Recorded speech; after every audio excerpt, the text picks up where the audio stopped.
Mais uma distribuição vídeo em O casa. homem com a África e Filmes sua para a selvagem vem família. mudando à medida que aumenta sua compreensão. O medo e a superstição foram substituídos pelo conhecimento e, em muitos casos, por uma grande preocupação. Mas o deslumbramento permanece o mesmo, até mesmo para os que têm mais experiência em viajar pela região.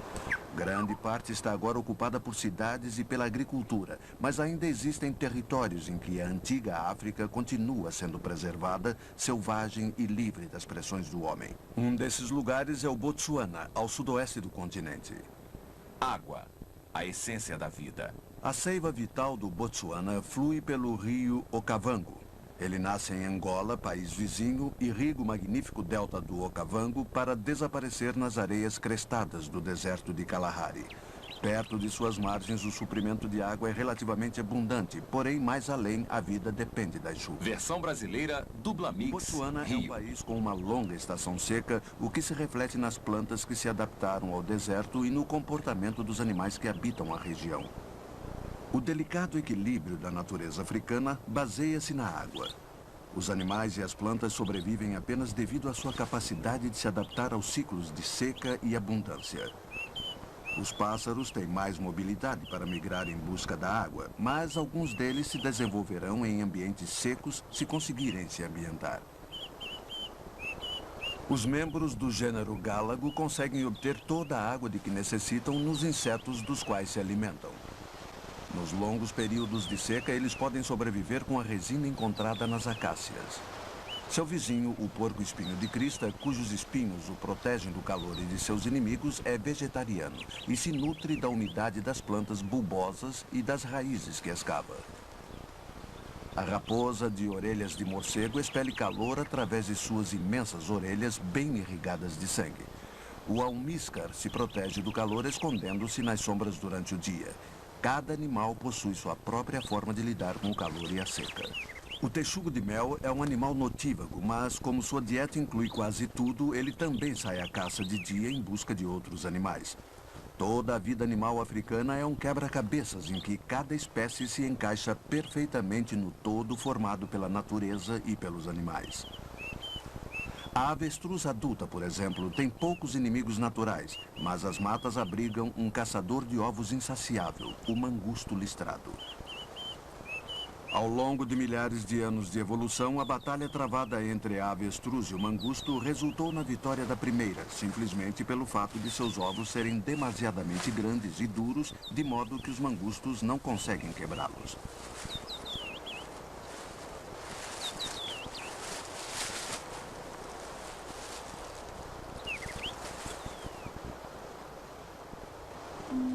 Sua capacidade de sobreviver alimentando-se de pequenas sementes e seu permanente estado de alerta em relação ao perigo tornaram a avestruz um animal perfeitamente adaptável à vida nas planícies.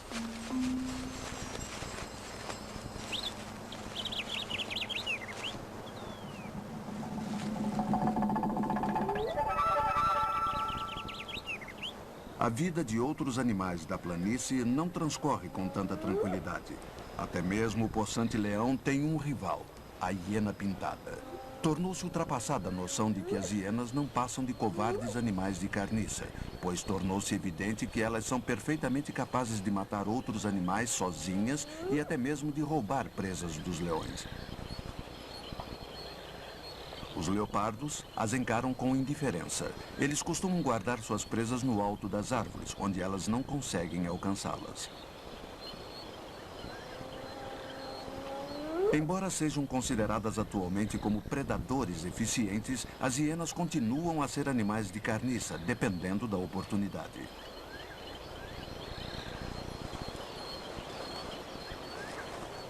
Para os herbívoros de maior porte que vivem nas grandes pastagens, a estação seca é um período de provação. Os búfalos, os gnus, as zebras e a fantástica variedade de antílopes vão enfrentando situações cada vez mais difíceis à medida que a seca toma conta da região.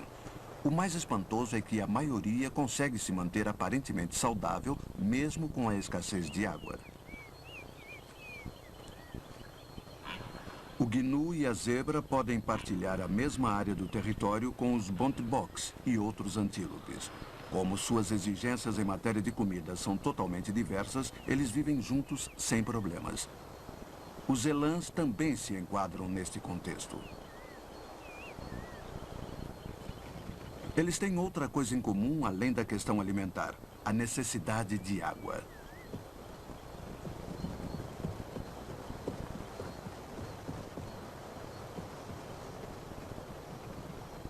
À medida que o vento quente e seco varre as savanas, aumentam as pressões sobre os animais. Eles não terão muito tempo de vida se não encontrarem fontes de água.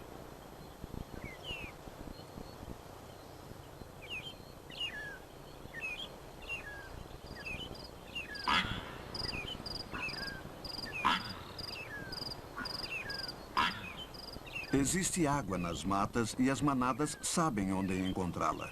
Aqui, onde sua movimentação não é limitada pelas cercas, elas vagueiam livremente pelas trilhas que vêm usando há séculos.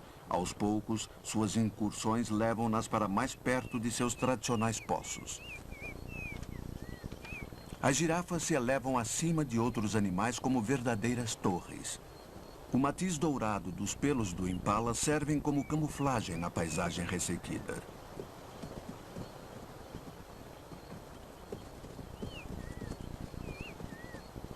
Os antílopes chifres de sabre não precisam de tanta camuflagem. Seus chifres são poderosas armas de defesa, bem como adornos que os machos ostentam diante de seus rivais e possíveis parceiras. Apesar do nome, o antílope d'água é às vezes encontrado longe dos poços, especialmente durante a estação seca.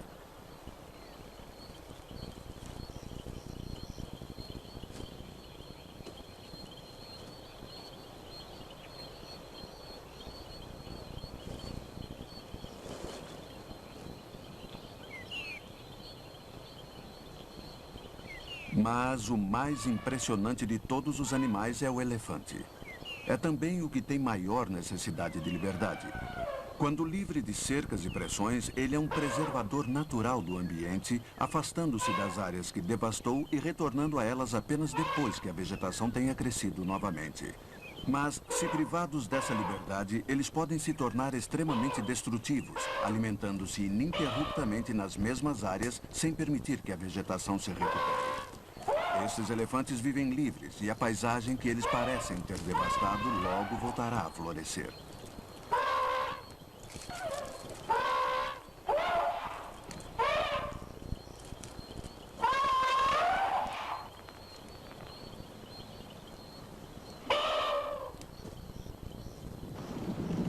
A movimentação dos animais torna-se mais ansiosa.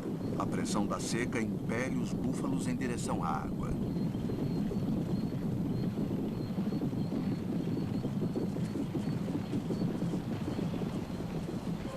Os elefantes são os primeiros a chegar a um dos poucos poços de água da região. Os mais velhos verificam as margens em busca de sinais de perigos, tais como predadores que possam ameaçar seus filhotes. Logo, o resto da manada avança.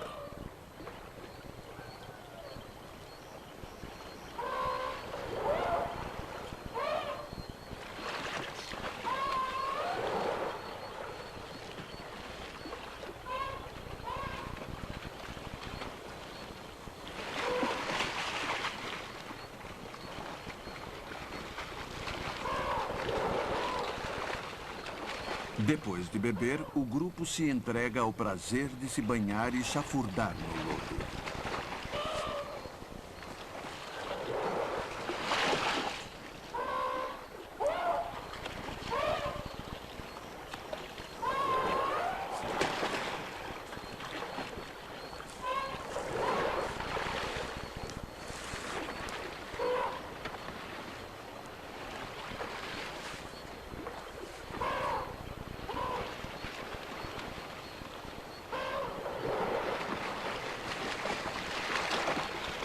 Os elefantes precisam beber diariamente para manterem a saúde. As fêmeas podem dar à luz o ano inteiro, mas a maioria dos partos acontece antes das chuvas. Os filhotes lidam melhor com a seca quando atingem os 6 meses.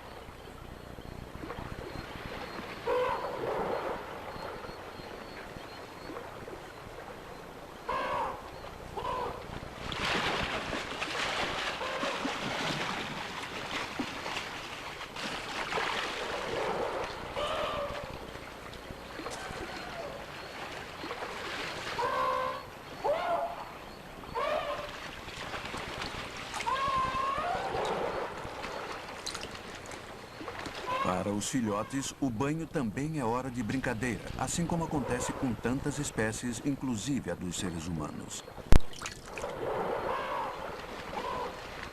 Chafurdar no lodo mantém a pele flexível e livre de parasitos. Se privados dos banhos regulares, os elefantes podem sofrer problemas de pele que lhes afetarão a saúde.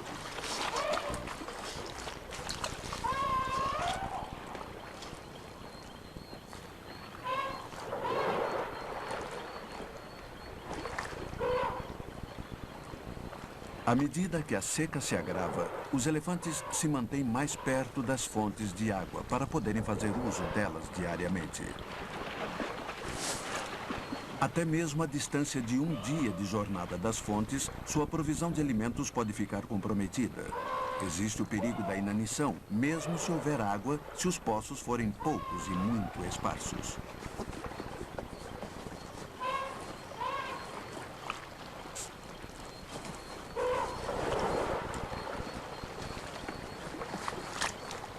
As plantas perto dos poços também servem de alimento, embora não haja o suficiente para toda a manada. O principal é abastecer o organismo de água antes de sair em busca de comida.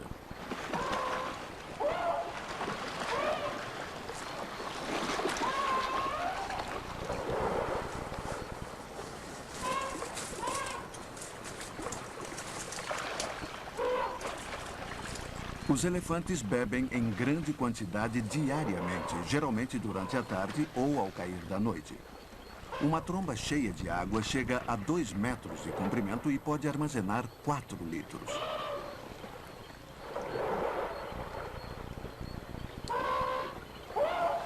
Depois da manada saciar a sede, os elefantes seguem em direção ao próximo território de alimentação. Geralmente viajam à noite para evitar o calor do dia.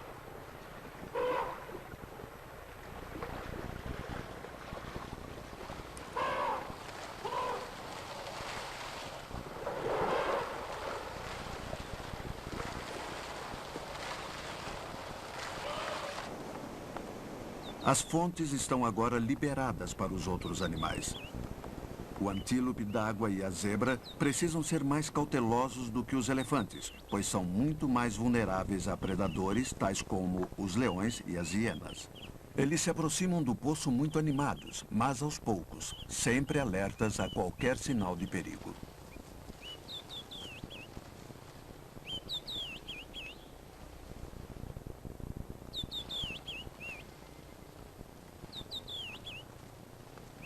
Uma manada de antílopes chifres de sabre vai se abeirando calmamente à espera de sua vez. Eles raramente se misturam com outros antílopes. Preferem esperar até que terminem de beber. Quando se torna evidente que o poço é seguro, a manada apressa o passo.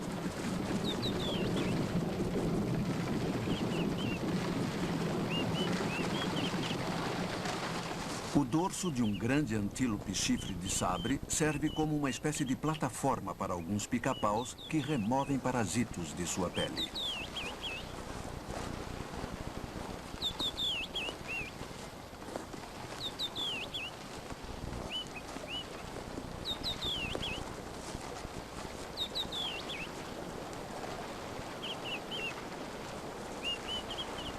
Quando a manada se aproxima da água e começa a beber, alguns se mantêm atentos, vigiando a paisagem.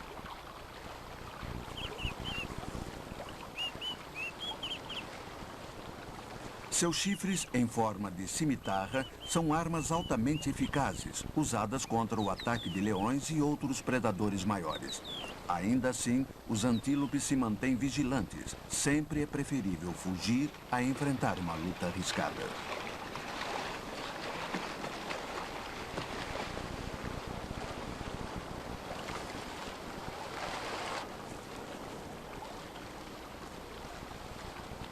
Com a chegada das girafas, a segurança dos outros animais é reforçada. De todos os animais, mesmo os que têm a visão mais apurada, a girafa é a mais capaz de detectar perigo à distância. A postura que assume para beber pode parecer deselegante, mas permite à girafa se posicionar rapidamente para qualquer movimentação. Os antílopes chifres de sabre, depois de beber o suficiente, do outro lado do poço, longe dos outros, retomam a jornada.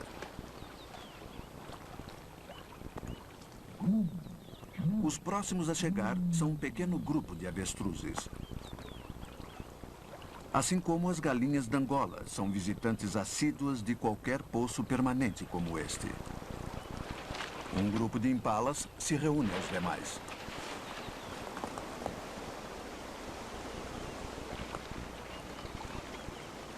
Todos os antílopes se mantêm alertas enquanto bebem, jamais se permitindo os prazeres de um banho como fazem os elefantes. Um kudu macho fica de sentinela sobre um formigueiro nas proximidades enquanto as fêmeas se aproximam do poço cobertas de pássaros.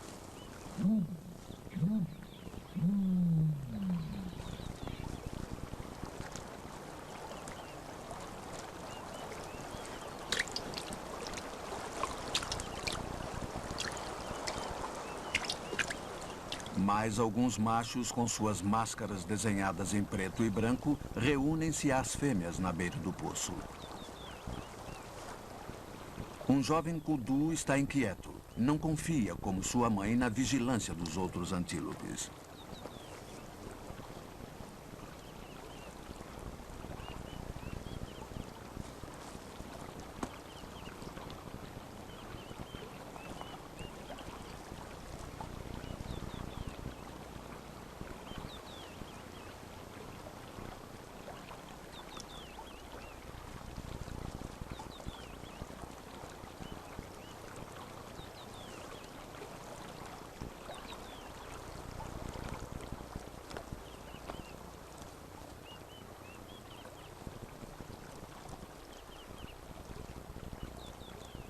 Uma das girafas mais jovens assume uma postura pouco convencional ao beber.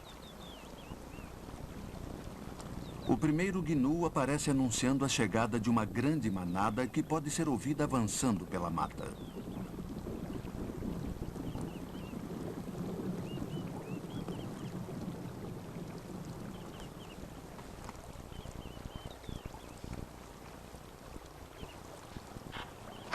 A tranquilidade do poço atrai uma das espécies mais atingidas pelo perigo de extinção. Os rinocerontes brancos precisam beber pelo menos uma vez a cada 2 dias, portanto, encontram-se sempre a poucos quilômetros da água.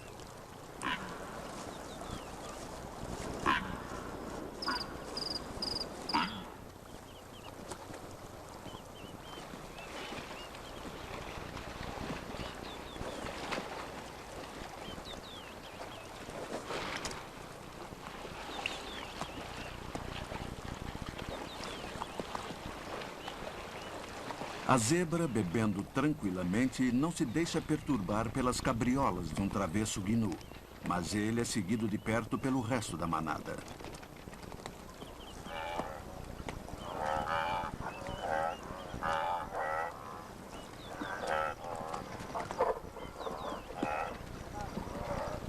Os gnus se incomodam com as picadas de insetos, sempre mais numerosos perto da água do que em qualquer outro lugar.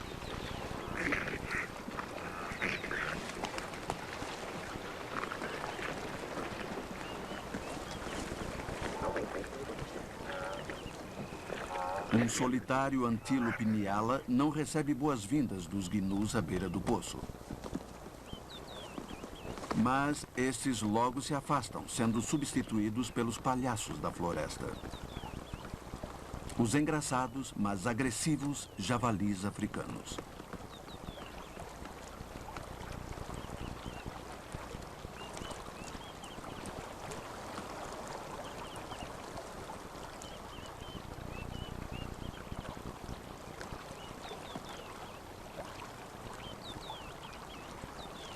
Os javalis adoram chafurdar no lodo, cobrindo-se com uma camada de lama que os refrescam depois da seca e remove parasitos quando se quebra e cai à medida que os animais avançam por entre a mata.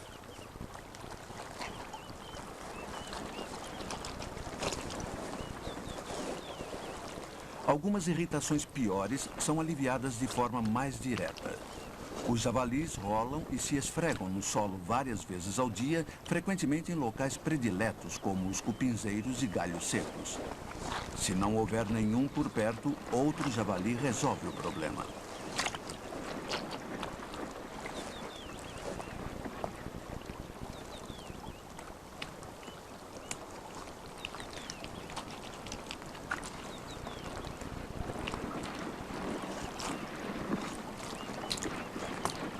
Além de auxiliar na higiene pessoal, a visita às fontes de água dá a oportunidade de restabelecer o lugar do animal na hierarquia das selvas.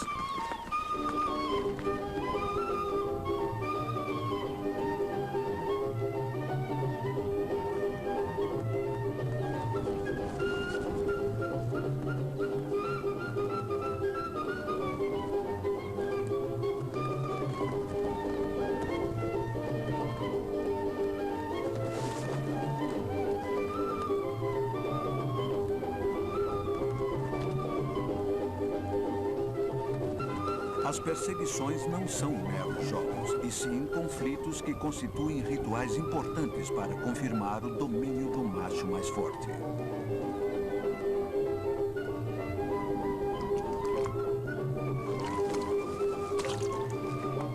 Uma vez estabelecido isso, o javali vencedor pode continuar a beber.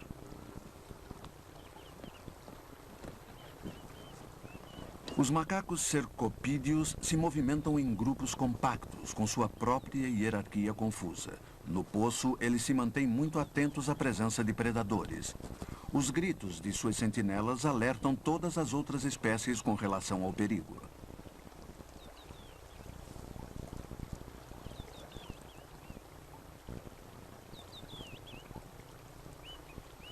Os macacos ficam sempre perto das árvores, que lhes permite escapar imediatamente no caso de um predador se aproximar.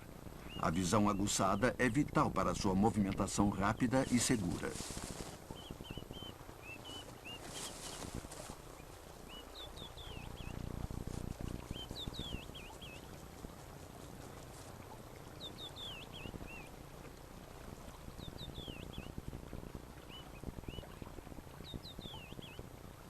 Onde existe abundância de água, um outro grupo de animais estabelece seu lar permanente. As lontras encontram comida e segurança nos poços e rios. Os grandes rios e lagos da África parecem distantes do calor, da poeira e dos conflitos nas planícies. Eles transmitem um sentido peculiar de tranquilidade. Em suas margens vivem os mais serenos de todos os mamíferos de grande porte da África, os hipopótamos.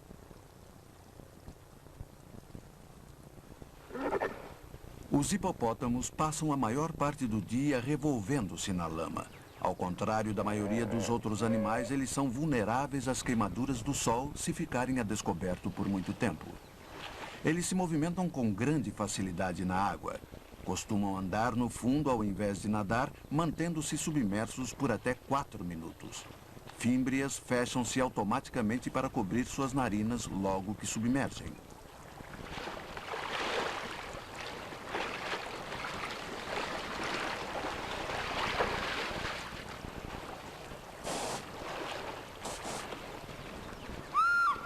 Por toda a África, onde quer que haja água, a águia pescadora pode ser encontrada, caçando suas presas facilmente na superfície dos lagos. Os filhotes famintos aguardam em um ninho nas proximidades.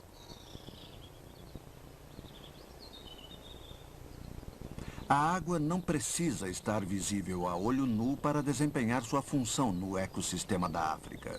As plantas absorvem a umidade das profundidades do solo, atendendo às necessidades de animais capazes de alcançá-la.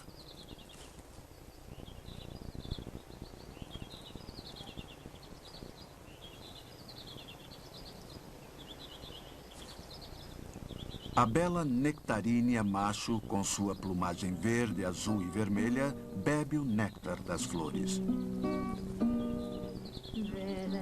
Eles não são os únicos a explorarem esta fonte de umidade e açúcar. O pastor-ninho de asas cor de laranja bebe regularmente seus coquetéis neste bar cheio de cores. A floração de frangipanas produz um forte odor que atrai os insetos para a polinização. Os hibiscos oferecem seus estames de uma corola acetinada. Suas pétalas são marcadas com uma configuração ultravioleta invisível ao olho humano, mas vista claramente pelos insetos.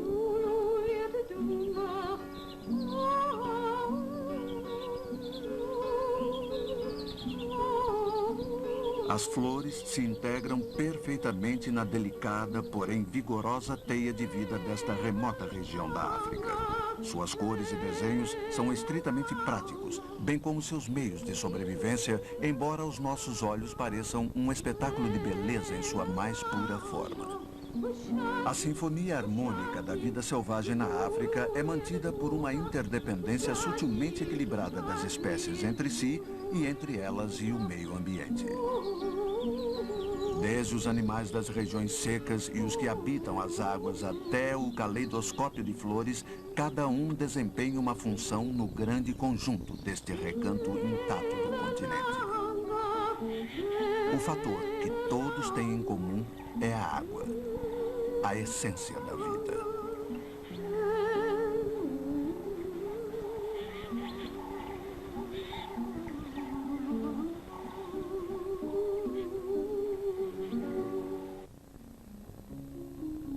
A vida é pacífica nas zonas rurais do sul da África. Os hábitos antigos são preservados. A tradição se mantém muito forte. Foles como este provavelmente vêm sendo usados há séculos. Mas não longe daqui existe um tipo de vida totalmente diferente. As cidades grandes oferecem a tentação de ganhar dinheiro. O dinheiro é o meio para se obter aquilo que todo africano deseja: educação para si e para seus filhos. Para consegui-la, as pessoas do campo estão dispostas a viver neste mundo totalmente estranho, longe da paz e da serenidade das selvas. As consequências podem ser imprevistas. Muitos dos habitantes dos centros urbanos da África possivelmente sentem uma grande nostalgia em relação ao silêncio e ao isolamento que usufruíam quando crianças nas matas. Mais uma distribuição Vídeo em Casa. Filmes para a família.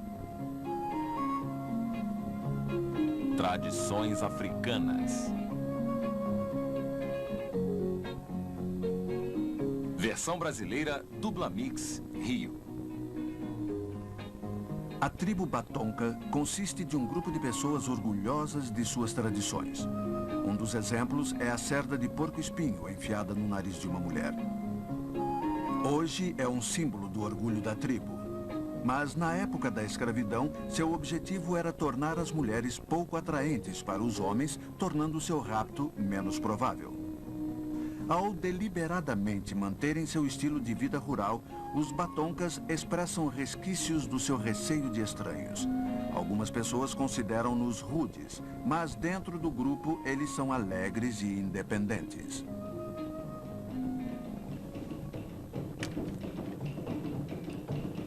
Através do vasto território da África, existe uma rica variedade de estilos de vida tradicionais, talvez mais evidente nas terras férteis ao sul do continente.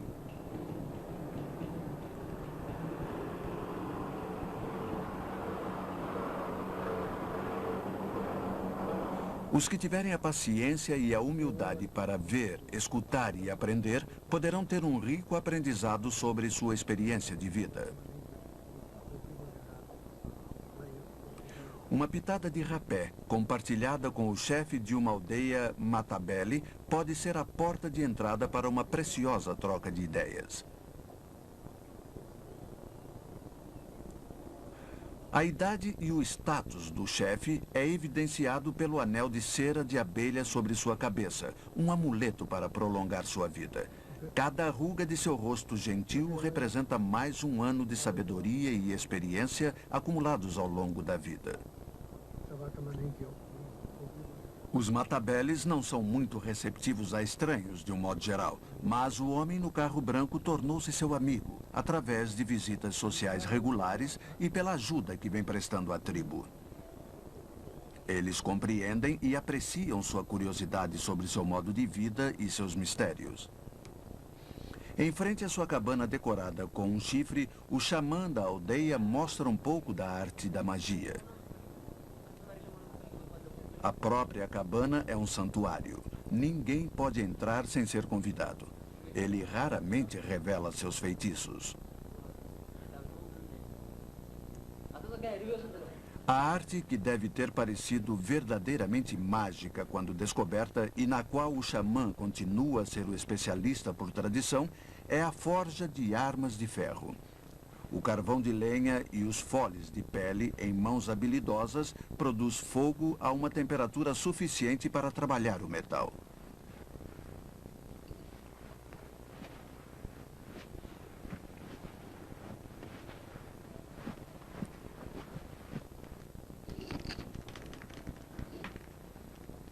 O martelo foi feito na cidade. A rejeição a métodos estrangeiros não é total, e sim seletiva.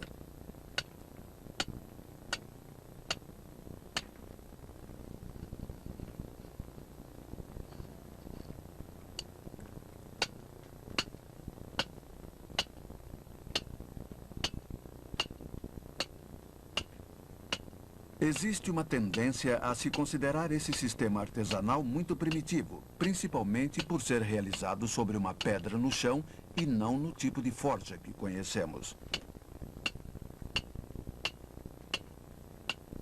Mas a lâmina fabricada pelo xamã não é nem um pouco grosseira.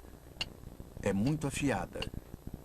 E seu punho, tradicionalmente curto, faz dela uma arma bastante eficaz. As danças da tribo também não são primárias, embora tenham sido frequentemente descritas deste modo.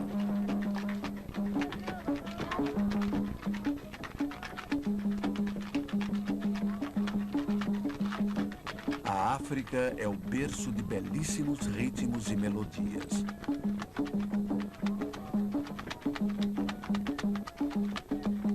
O som do chocalho de cabaça e os tambores de pele são a origem da inspirada música africana que se espalhou pelo mundo. Aqui, em sua terra natal, ela produziu danças que são mais sutis e criativas do que a maioria de suas imitações europeias.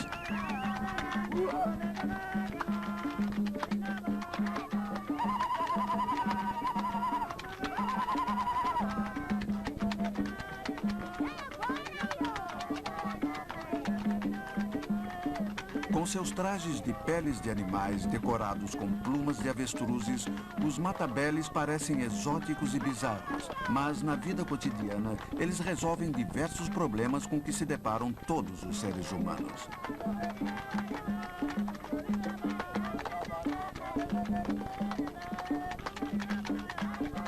Assim como para nós, a música lhes ajuda a esquecer os problemas mais imediatos. É uma oportunidade de diluir as questões do cotidiano em um apaziguante e infinito mar de sons.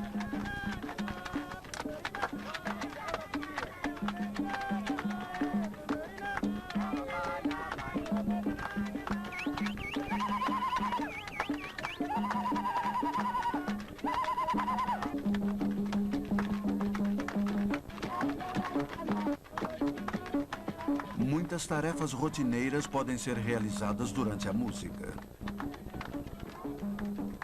O grande cesto trançado por uma das mulheres servirá para armazenar o produto das colheitas de milho, dieta básica da tribo. É feito de palha colhida nas savanas.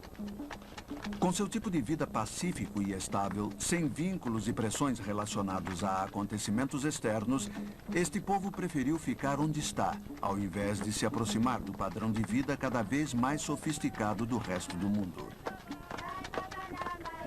Ninguém pode acusá-los de estarem errados, mas eles são efetivamente diferentes de outras tribos da África.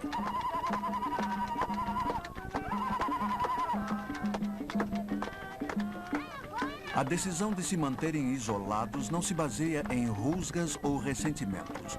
Os matabeles sempre foram um povo orgulhoso e independente.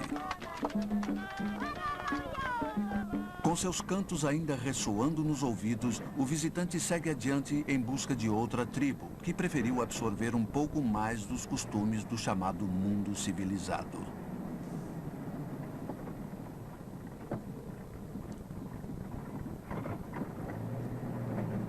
As histórias dos viajantes falam do território ermo e sem estradas das planícies africanas. Bem, trata-se certamente de uma planície, mas será que é erma e sem estradas? Na verdade, não. Toda esta região é demarcada pelas fronteiras invisíveis e sem conflitos das tribos que habitam o lugar.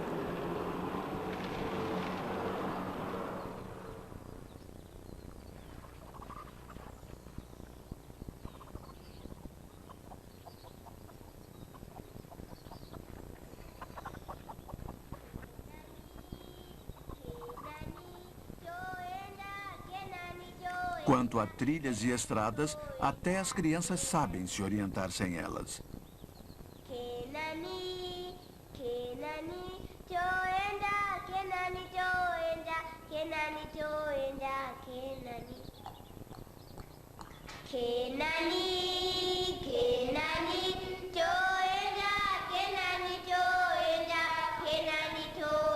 Shakespeare escreveu sobre um aluno choroso com sua bolsa escolar, o rosto com o brilho matinal, arrastando-se de má vontade qual caracol para o colégio. Estes rostos são realmente brilhantes, mas não demonstram vontade de chorar e em seu aprendizado não transparece nenhuma má vontade. Na verdade, as crianças desta região adorariam a oportunidade de conseguir uma boa educação. No rebuliço e algazarra do pátio da escola, 1000 alunos se reúnem como em um brilhante mar de bom humor, curiosamente humano. A alegria que essas crianças sentem na escola e pelo que ela significa forma um contraste marcante com a atitude apática de muitas crianças de países mais desenvolvidos. A disciplina é rígida e os alunos obedecem imediatamente. Educadores mais avançados poderiam considerar o método obsoleto, mas se este é o caso, ele incorpora os aspectos mais positivos do antigo sistema. Qualquer professor sabe que a melhor maneira de começar o ensino é com algo que a criança já sabe. Assim, o canto, uma habilidade partilhada pela maioria, dá início ao dia.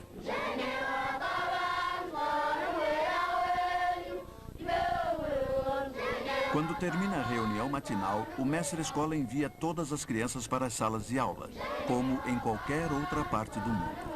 Só que estas salas de aula ficam debaixo das árvores. A equipe de professores pertence às aldeias locais, embora muitos de seus membros tenham sido treinados nas cidades. Mas a familiaridade com as tradições e costumes dos alunos assegura uma excelente relação entre estes e seus mestres.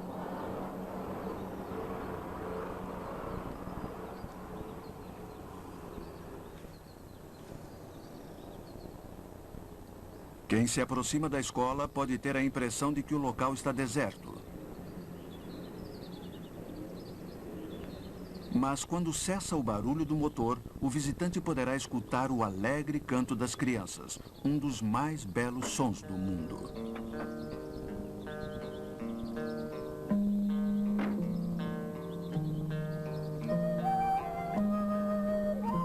O visitante para em uma das salas de aula para ver o que os jovens africanos estão aprendendo.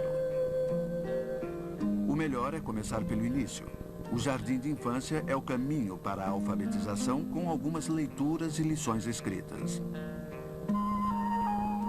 As crianças ficam encantadas com o visitante.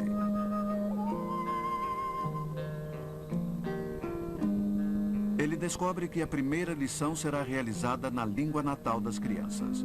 Quando tiverem dominado a arte mágica de colocar sons no papel para depois relê-los, estarão prontas para explorar outros idiomas. Elas utilizam o alfabeto romano para ler e escrever. Embora saibamos agora que a cultura de muitas das tribos africanas é bastante antiga, elas nunca precisaram da escrita, portanto, não existe nenhum alfabeto africano. Transcrever sons em um alfabeto que não foi projetado para descrevê-los foi um problema para os adultos que trabalharam com a nova ortografia. Mas as crianças aprendem muito rápido. Sons retirados do papel são uma espécie de mágica. O som saído de uma caixa já é coisa bem diferente. As crianças dançam ao som de músicas que elas próprias compuseram. É como estar no rádio.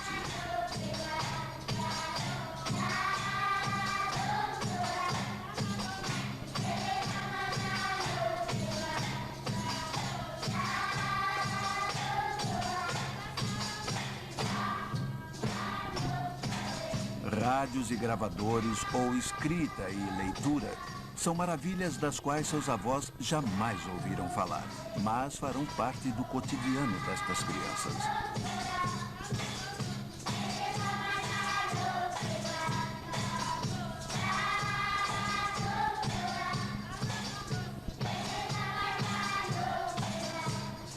Outro aspecto da educação extremamente importante na tradição tribal é o treinamento da forma física e agilidade.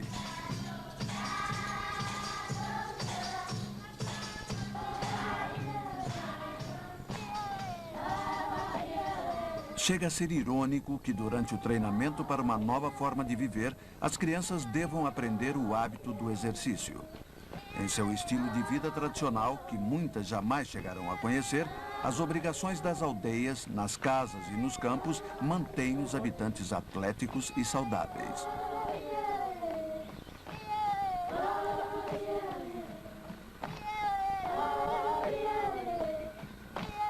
As danças folclóricas já tiveram significado especial, como prece ou invocação, ou como agradecimento pelas colheitas.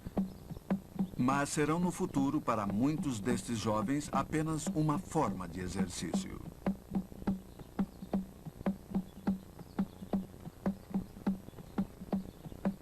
O futuro da jovem africana está mais ligado ao nosso presente do que ao seu passado. Assim como nós, ela provavelmente comprará farinha em uma loja e seu contato com a terra se limitará a umas poucas plantas de jardim. As crianças na Europa cantam. É assim que nós debulhamos o milho, sem jamais termos visto como se faz. No futuro, os filhos destas jovens cantarão uma canção semelhante. Para um povo em que o ritmo está tão enraizado, fazendo parte de sua identidade nacional, jogos e danças são a mesma coisa. Em todo o mundo, as crianças adoram movimentos coordenados. O sentimento de que o grupo pode criar algo de que nenhum de seus membros seria capaz isoladamente.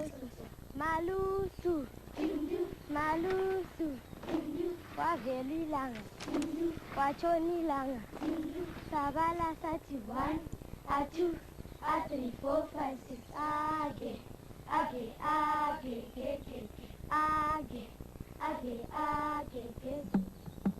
As crianças de qualquer país gostariam de se reunir a esta roda de dança, embora cada uma criasse seu próprio nome para ela. É um fenômeno mundial.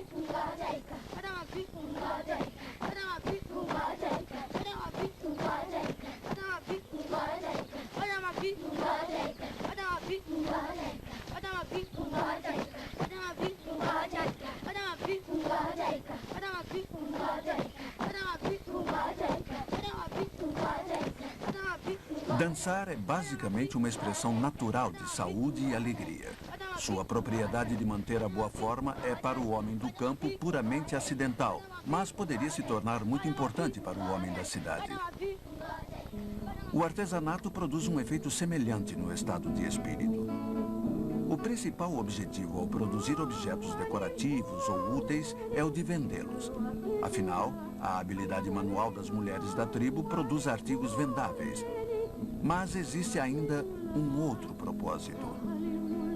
Fazer desenhos decorativos com cordas é um passatempo tranquilizante e curioso, além de barato e lucrativo se as pinturas forem vendidas.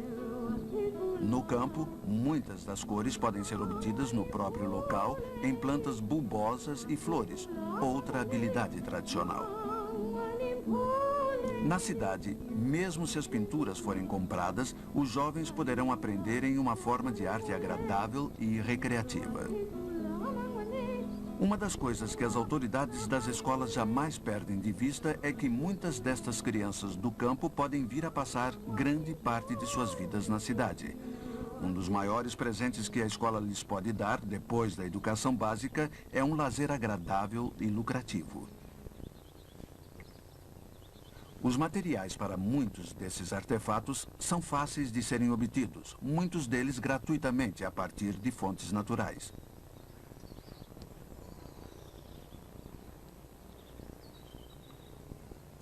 Entre a variada gama de habilidades desenvolvidas na escola, algumas são totalmente inspiradas por esta, como a criação de mosaicos de vidro e de seixos de rios.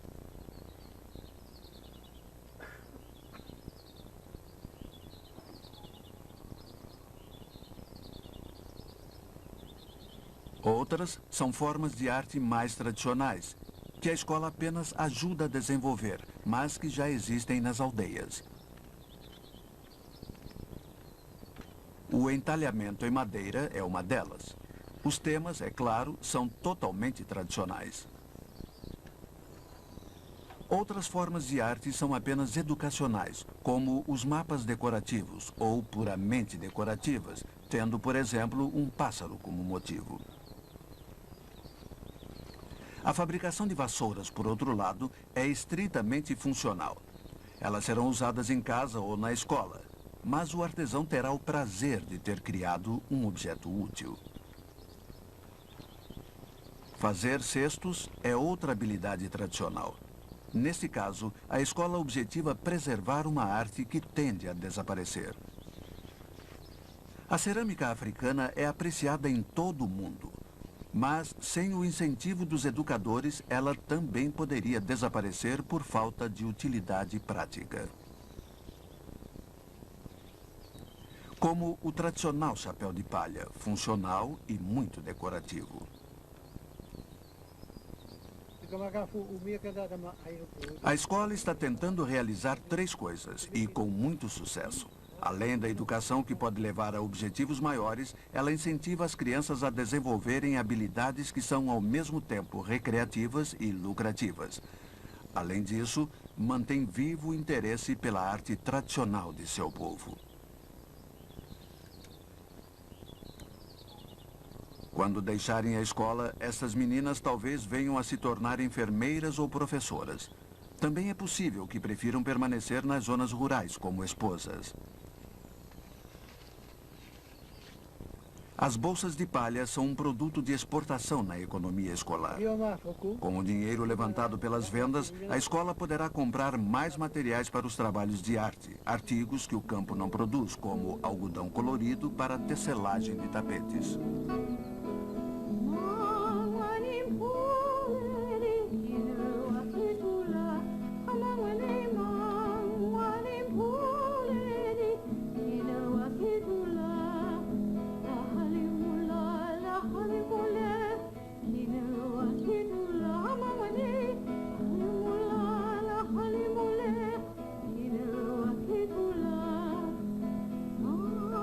A satisfação e o prazer que as crianças sentem na escola mostra a importância que ela tem em suas vidas. Aqui, elas encontram dignidade e uma estrutura social tradicional e estável. Se não soubessem nada da cidade, seriam perfeitamente felizes. Mas a cidade mantém o seu apelo constante, com uma voz doce e tentadora, oferecendo emoções, um novo mundo e, acima de tudo, dinheiro. Coisa que as pessoas do campo jamais tiveram e da qual não necessitavam. A estrada que vai das tranquilas aldeias históricas até as grandes metrópoles é bastante longa. Para as crianças africanas, muitas das quais farão este trajeto, será como uma viagem na máquina do tempo, apesar de todo o preparo que tiveram na escola. Sentirão falta dos estáveis grupos familiares e da companhia amável de seus vizinhos, bem como da orientação dos chefes e dos mais velhos. Frequentemente, esta nova liberdade produzirá sentimentos de desorientação, bem como exigências com relação ao seu sentido de dever, às quais não estão habituadas. Muito do dinheiro que ganharem na cidade irá para o campo, a fim de financiar os estudos dos irmãos mais jovens. Frequentemente, o trabalhador das selvas de pedra desejará poder voltar para casa junto com o dinheiro, em vão.